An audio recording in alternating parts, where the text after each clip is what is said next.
Hello, everybody. You have found the Rotary eClub of Silicon Valley's program for this week, and we are very excited to share with you stories of innovation, entrepreneurship, and education, however we can find them. My name is Rushton Hurley. I'm the president of the eClub of Silicon Valley, and we have talking with us today Abby Bouchon of Google.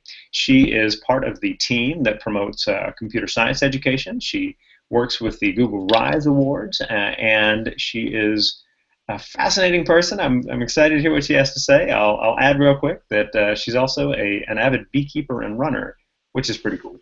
So with that, I want to hand it over to Abby to have you tell us a little bit about the work that Google is doing to get more and more kids to see the possibilities in computer science education. Abby? Thanks so much, Rushton, and thanks everyone for joining in today. It's a pleasure to meet y'all. Like Rushton said, my name is Abby, born and raised in North Carolina, so a southerner now in sunny San Francisco. Growing up, I always knew that I liked science. I knew that I was a geek. I always wanted to go to space camp.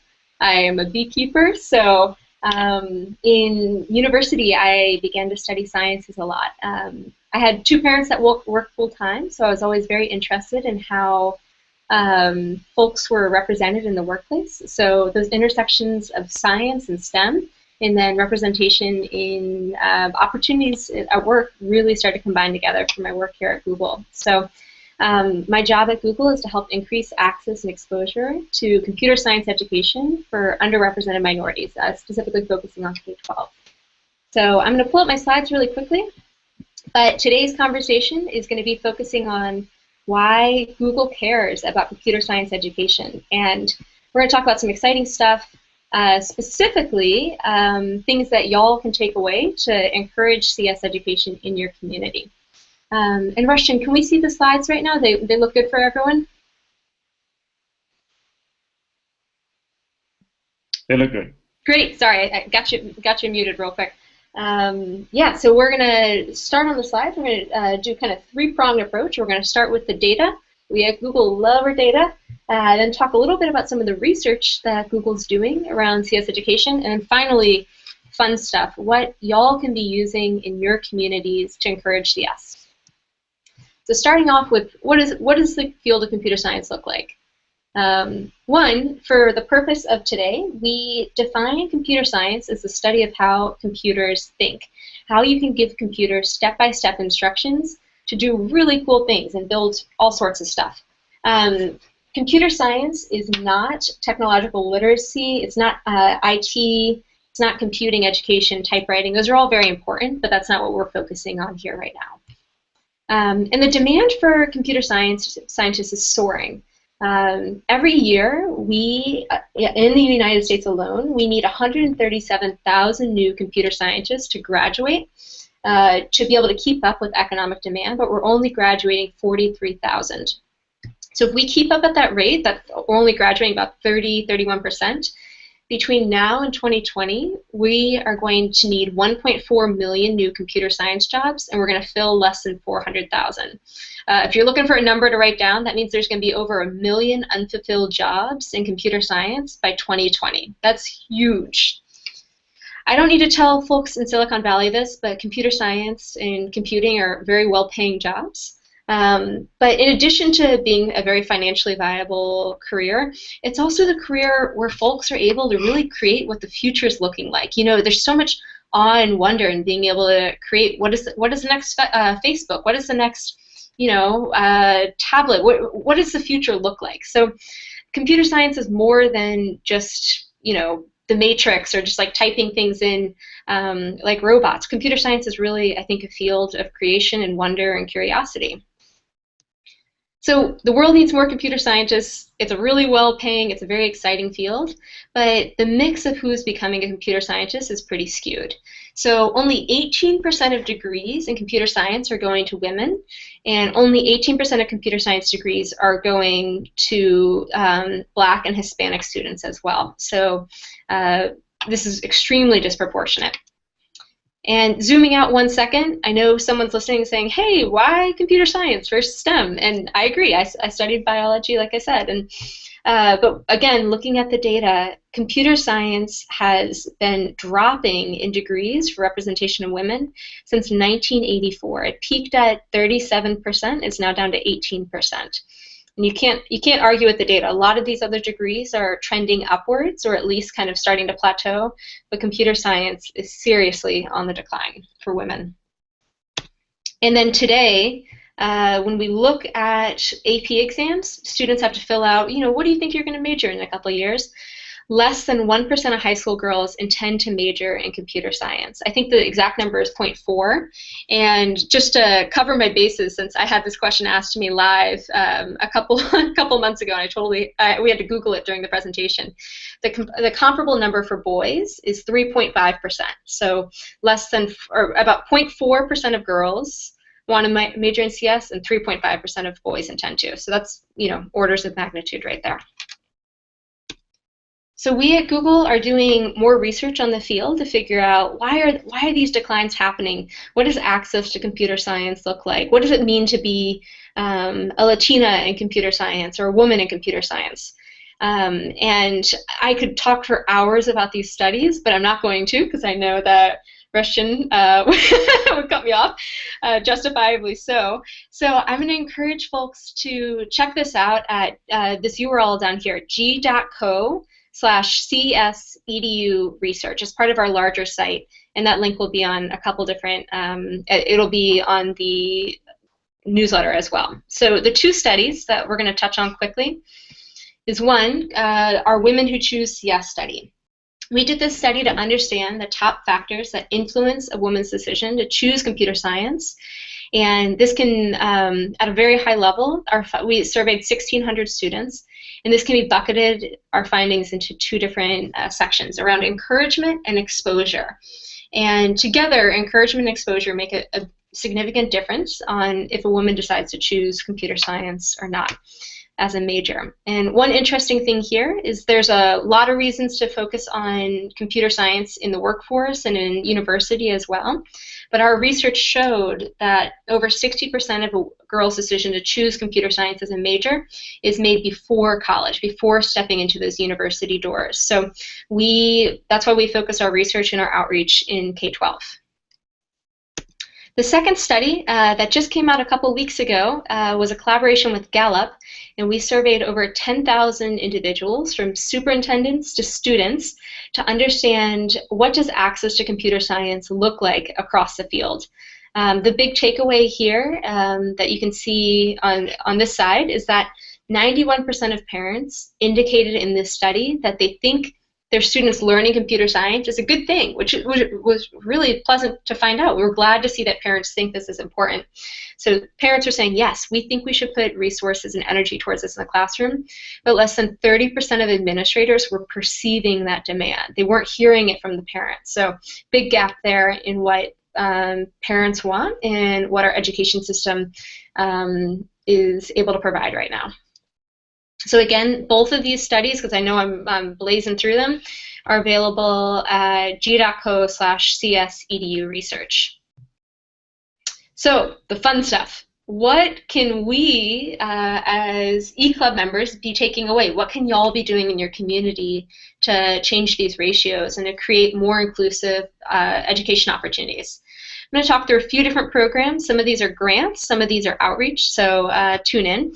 But again, this link right here, g.co/CSEDU, has over 40 programs, grants, all sorts of opportunities for CS education enthusiasts. So I'm going to start out with the RISE Awards, which I work closely with here at Google. The RISE Awards is a grant program where we support organizations that are teaching computer science to underrepresented minorities. We gave out grants to 37 organizations in 17 countries this year, 1.5 million this year. So for folks listening in that ears may have just perked up, if you are supporting computer science nonprofits in your community, or you know of a computer science nonprofit, urge them to apply for a Google RISE Award. We'll be opening up applications in early 2016. So that's for nonprofits or people that are supporting computer science that want to get some more money to do that. If you don't have a computer science nonprofit, that's totally fine. I want to tell you about an opportunity to start teaching CS in your neighborhood. CS First is a free after-school computer science in a box club. It's completely open source and it's built off Scratch. And CS First is focused on 4th through 8th graders that haven't perhaps had the chance to learn about computer science before. But the cool thing about it is, this doesn't look like the Matrix. You know, this doesn't look scary. This looks fun. The computer science first clubs are all based around this idea of like computer science plus X.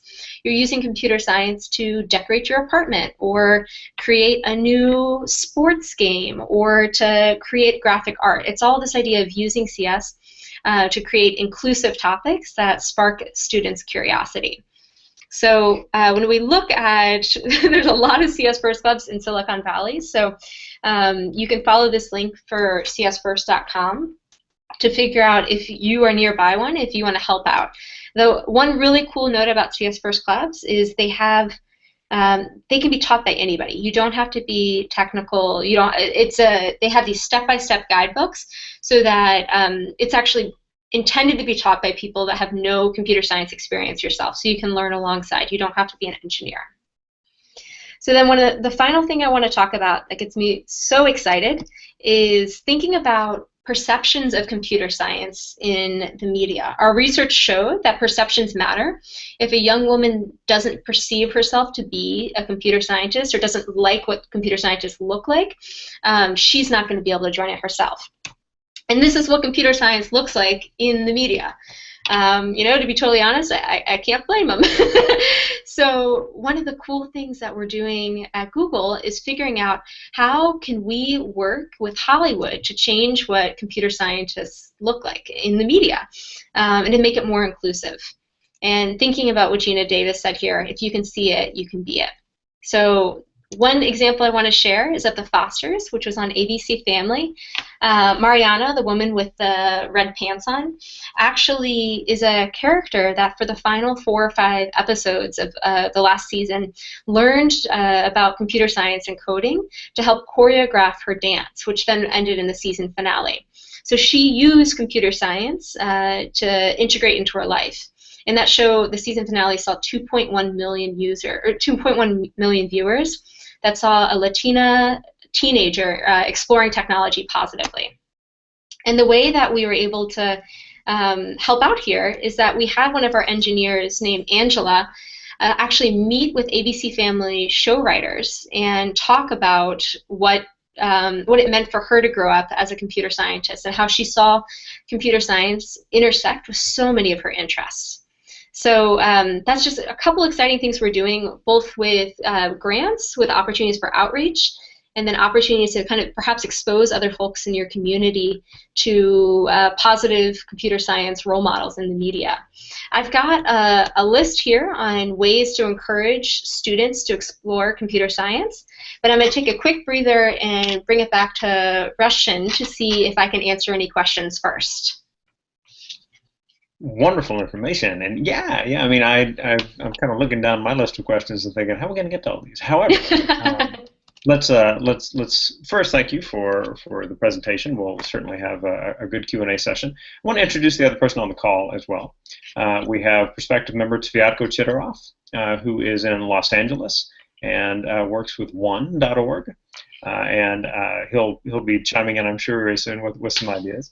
But get us started by telling us a little bit more about CS First, not just in the Bay Area but beyond. So let's imagine, for example, that a school based in a township in South Africa is interested in taking this on. I mean, is there anything about how CS First works that would be a barrier to their doing so? Yeah, that's a great question. I could show it on the map right now. I'm pulling it up on my screen, but there right now have been 5,900 clubs in CS First started all around the world. And this includes the Bay Area. This also includes, rural West Virginia. This also includes Indonesia. These clubs are growing everywhere. And the reason that they've been such a useful success is because they're, A, completely free. When you sign up online, Google actually sends the students headphones. That way they can be able to listen in. It's a video-based curriculum, but it's open source as well. So if a club just wants to try using CS First for instance, the art and design section, the art and design curriculum, that's available. I think the biggest barrier would be being able to have internet access, because these videos are based on YouTube. They are online.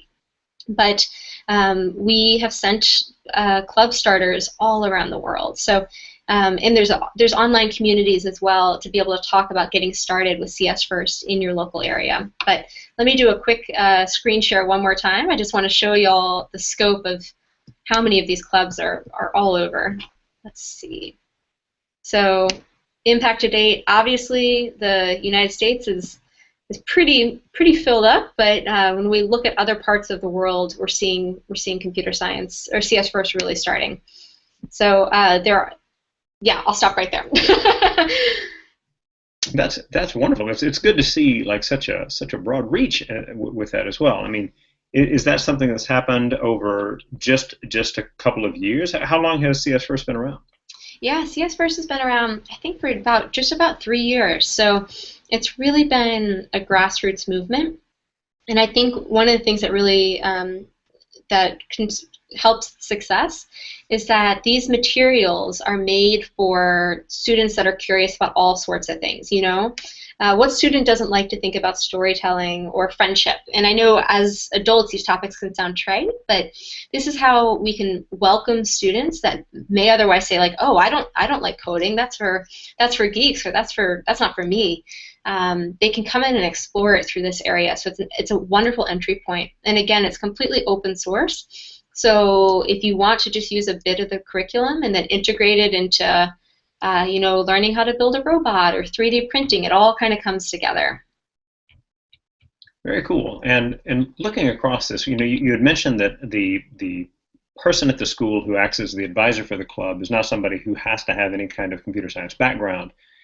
Does that person go through any kind of training material that you provide? Is there kind of a similar set of video lessons for the person who's going to be taking on the club? That's a great question. So I'm not sure if there's explicitly what's the phrase? A video for training, but this is an example. I haven't logged in. This is all available, just free and online right now. This is the first step of fashion and design, and you can see exactly how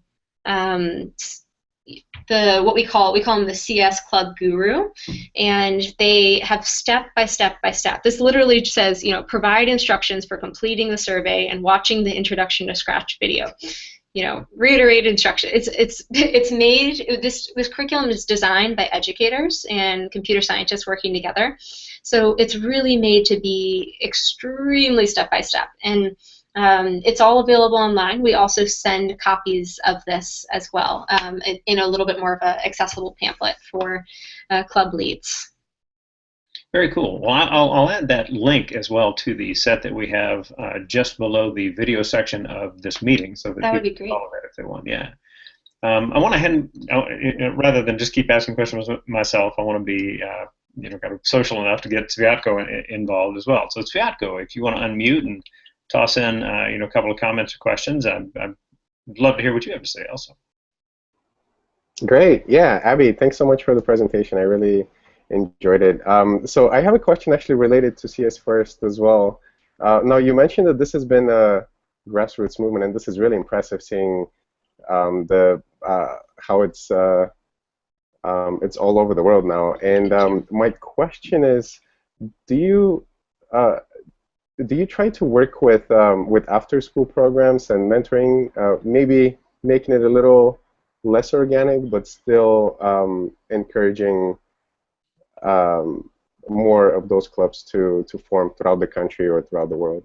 Yeah, that's a great question. So to reiterate, you're asking, do we work with organizations to kind of help spread this as well, with perhaps a little bit more structure, with mentorship involved, things like that? Right, yeah. So it's not purely just someone finding out about the organization or the clubs online and going to the website and signing up. Yeah, absolutely. So, great question. And the answer is yes. We, for instance, are working with Teach for America to make CS First. We announced a partnership last December, and that allows Teach for America educators that reach a variety of students, a lot of those traditionally underrepresented in CS, to train them and empower them to be able to use the CS First curriculum in their classrooms or after school. And this curriculum is, we call it an after school kind of CS club, but it could be used in the classroom as well. We just don't have any, it's not verified, it's not certified with Common Core curriculum. But I think we're always looking for more ideas about how we could integrate this as well. The last thing we wanted to do for any of these programs is for them to be siloed. There's so many big players in the field for CS education, such as NCWIT, the National Center for Women in IT, or CSTA, the Computer Science Teachers Association. So we're always looking for ways that we can be supporting the entire education landscape. And the organizations that participate in the RISE Awards, do those implement your curriculum as well? We don't, it's by no means is it a requirement. We share it as a list of resources, but a lot of our RISE Awards are doing incredible things on their own. So I'm going to give a quick shout out to one of our Bay Area RISE organizations called Women's Audio Mission that teaches music and AV technology to women and young girls. And they received a RISE Award to help to integrate computer science into that curriculum as well. So while girls are learning how to make beats and create their own music, they can also be learning about CS. You know, our CS First curriculum's cool, but like, that's awesome. So we want to just support the great things that are already going on there. Very cool stuff. I mean, when you think about the opportunity to recognize innovation, I mean, in some ways we see that as part of what we do in our Rotary Club. Is to say, where is innovation related to service? You know, how can we help people in different parts of the world begin to see new possibilities for themselves and their communities? It sounds like what you're doing with RISE is not dissimilar, for sure. And I'm wondering, have there been a couple of moments in working with RISE that have really stood out for you, just kind of, even kind of personal stories along those lines? Yeah, absolutely. I think a lot of folks would resonate with this, but at the end of the day, we can talk about all these grants and all these programs and, structure and good stuff, but when you get to go in and be in a classroom and see the impact of a student that may have low confidence or may not be represented in this field, getting to explore Minecraft, for instance, or getting to play around and say, oh, I can create something here, or like, oh, Abby, can I show you this? I mean, that's really what it's all about. It's for the students at the end of the day. So, yeah, I've loved the opportunity just to be able to see students get inspired and remember at the end of the day why we're doing what we're doing. And I think the Rotary eClub also resonates with that a lot. At the end of the day, we're here to serve and make a difference in a world that's something beyond ourselves. Well, I can only give that an amen, for sure. Now, speaking of saying amen, let's get back to being a Southerner. So, having grown up in Texas and Arkansas myself, I understand the vibe there. And when you think about having grown up in North Carolina, now, did you grow up in the Triangle? I mean, yeah, I grew up in Raleigh, so Research Triangle Park for folks that are listening in. So that must have been a huge help to just being able to think about possibilities. The same kind of thing when we look at the map and we see so many different CS First programs happening here in the Bay Area. It's that concentration makes a big difference. Yeah. It does, absolutely, and I think it's very.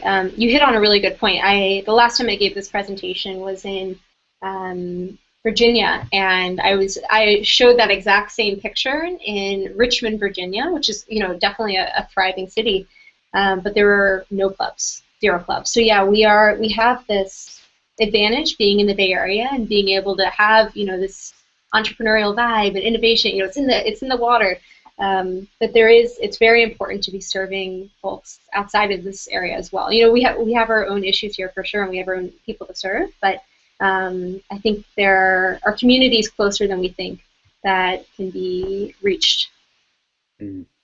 Now, when we look at some of the little things that involve reaching out, I'm guessing that Sviatko has had some experiences with one.org that have that kind of same vibe where it's like, okay, how do we get people to begin to see these kinds of possibilities, right?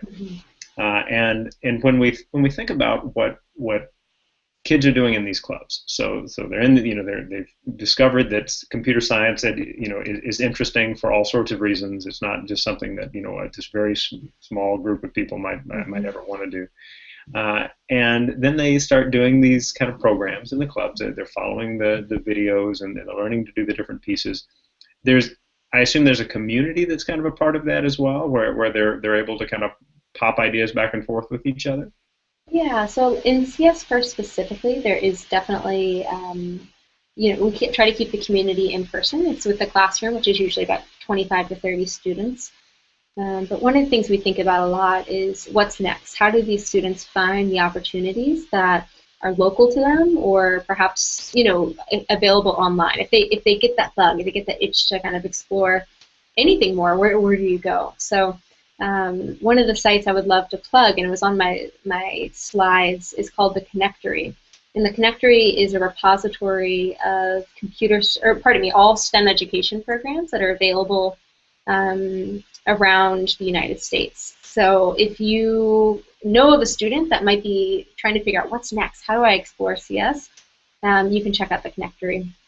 And then we also have at Google a website called Made with Code that has a repository as well, but a lot of those are female-focused, next steps in computer science. So also a great option. It's just kind of the two different approaches. Now, how kind of a last question before we wrap up, and then I'll give you, kind of the final encouraging word to the group. Yeah. But when you think about getting role models in front of kids, like how do you tell these stories? And so is it videos that kind of tell about the RISE awardees? Are there other components to it as well? How do you get the messages out there that would allow a little girl anywhere in the world or child of color, anyone to really watch the video and go, I want to do that? What do you do to make that happen? Yeah, so we at Google and a lot of other folks around the tech industry, we do have videos. We've got things like Made with Code, which are show videos of women using computer science in, making beats or in cancer research, things like that. I also want to plug NC Wit has a website called Tecnologia Chicas, and they just launched it a few weeks ago. I'll share the link on that one. They launched it a few weeks ago, and it shows Latinas in tech, 5 women that are using computer science in their lives, but also shows the influences of family and where they see CS in the workplace. So showing videos, of course, is very important. It's scalable, but my call to action for eClub members would just be to remember that one cool thing we found in our research for women who choose CS paper is that you do not have to be technical. You as a parent or as a community member, you don't have to be an engineer to encourage young women in your lives to explore computer science. You don't have to know the code. You don't have to be able to have your own app. You just have to be willing to say, hey, I can't believe you made this on CS First. Can you show me more? Or say, wow, you're really good at this. And just be willing to, when those opportunities arise, be willing to lift young folks in your life up. Very cool. Yeah, I found the Tecnologicas site actually very easily. So, and I love the way it starts. I'm Latina and I love technology. That's exactly. Cool. Yeah. All right. Well, we've kind of run through our time, so let me just tell our members and guests, it is wonderful to have you here. We worked so hard to find all of these wonderful stories that are out there, and we are guessing that you have heard of great stories as well. Share them with us. Let us know. Connect us with people who have these wonderful stories to tell that will allow us to help others get inspired to see new possibilities in themselves and their communities, right? So definitely get involved in that way. We also ask you to do a couple of logistical pieces. Shortly down this page, you're going to see the I attended survey, and that lets us know you were here. We want everybody to let us know you were here. That just kind of allows us to have a better sense of what we're doing and how we can improve it. You have the chance to maybe add a comment, tell us how we can get better. So we'd certainly welcome that. If you are visiting Rotarian, then filling out that form will generate the email that allows you to get something to your club secretary, so that if you're making up a missed meeting, you can do that way. And then finally, at the bottom, there is the Discuss section, DISQUS. That is a section where we get to know each other. It's a section where people are sharing their thoughts and impressions of the meeting and of the program, the stuff that stood out to them, perhaps linking them to kind of things going on in their lives, stuff that's important to them. And we love having that opportunity to really get to know each other in that section. And guests, you are very welcome to engage as well. Please leave us notes just telling us what you thought. You can reply to individual notes that you see in the Discuss session as well. So by all means, make sure to fill out the I attended survey and to leave us a message. So with that, Abby, I want to thank you again for taking your time to tell us about all the cool stuff happening with Google's computer science education efforts. And I'm sure there's actually much, much more. We might need to get you back on again at some time for that. But if you've got kind of a last thought that you'd like to share that people can pass on to folks they know, little girls, little kids who might need to learn more about kind of possibilities with tech, then you are welcome to do so as we finish up. Thank you. I think I'll just reiterate my final point, which is that all of us have the opportunity to show that computer science is cool and full of wonder and awe. So when that opportunity arises in your life to encourage someone you know, don't back away. You're making a difference, and you're helping to make the future a better place by creating a more inclusive world of computer science. So, and thank you all so much for the work that you're doing every day in our community and virtually. It's much appreciated. Awesome. Perfect. Well, we hope we will see all of you guys who have joined us this week again next week, and in the subsequent weeks. We are doing our best to make the world a better place via clever uses of technology and just through the old school systems of getting together and sharing a certain love for making life better for others. So let's make that part of our week. We hope to see you soon, and thanks again for joining today. Thanks, everyone.